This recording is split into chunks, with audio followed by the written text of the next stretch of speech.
Hello, I'm Severn Suzuki, speaking for ECHO, the Environmental Children's Organization. We're a group of 12 and 13-year-olds trying to make a difference. Vanessa Seti, Morgan Geisler, Michelle Quigg, and me. We've raised all the money to come here ourselves, to come 5,000 miles to tell you adults you must change your ways. Coming up here today, I have no hidden agenda. I am fighting for my future. Losing my future is not like losing an election or a few points on the stock market. I am here to speak for all generations to come. I am here to speak on behalf of the starving children around the world whose cries go unheard. I am here to speak for the countless animals dying across this planet because they have nowhere left to go. I am afraid to go out in the sun now because of the holes in our ozone. I am afraid to breathe the air because I don't know what chemicals are in it. I used to go fishing in Vancouver, my home, with my dad, until just a few years ago we found the fish full of cancers. And now we hear of animals and plants going extinct, every day vanishing forever. In my life, I have dreamt of seeing the great herds of wild animals, jungles and rainforests full of birds and butterflies. But now I wonder if they will even exist for my children to see. Did you have to worry of these things when you were my age?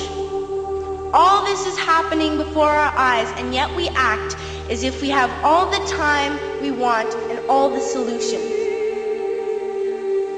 I'm only a child and I don't have all the solutions. But I want you to realize, neither do you. You don't know how to fix the holes in our ozone layer. You don't know how to bring the salmon back up a dead stream. You don't know how to bring back an animal now extinct. And you can't bring back the forest that once grew where there is now a desert. If you don't know how to fix it, please stop breaking it. Here, you may be delegates of your government, business people, organizers, reporters, or politicians, but really, your mothers and fathers, sisters and brothers, aunts and uncles, and all of you are someone's child.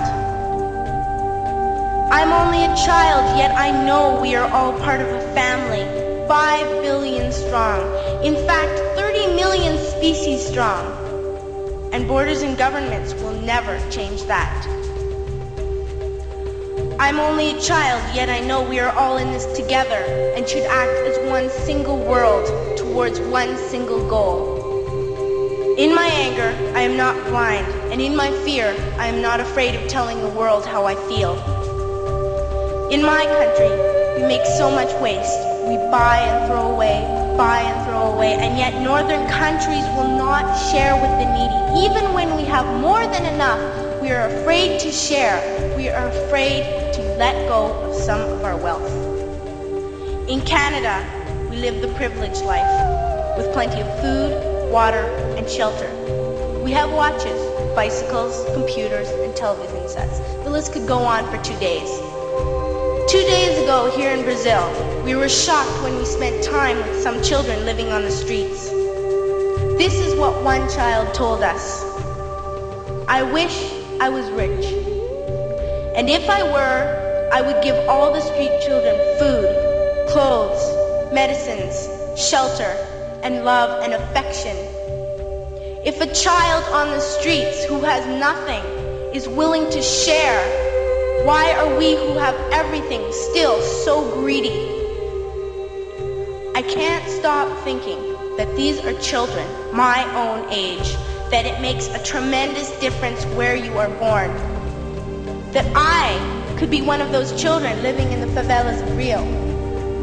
I could be a child starving in Somalia, or a victim of war in the Middle East, or a beggar in India. I am only a child, yet I know if all the money spent on war was spent on finding environmental answers, ending poverty, and finding treaties What a wonderful place this earth would be. At school, even in kindergarten, you teach us how to behave in the world. You teach us not to fight with others, to work things out, to respect others, to clean up our mess, not to hurt other creatures, to share, not be greedy.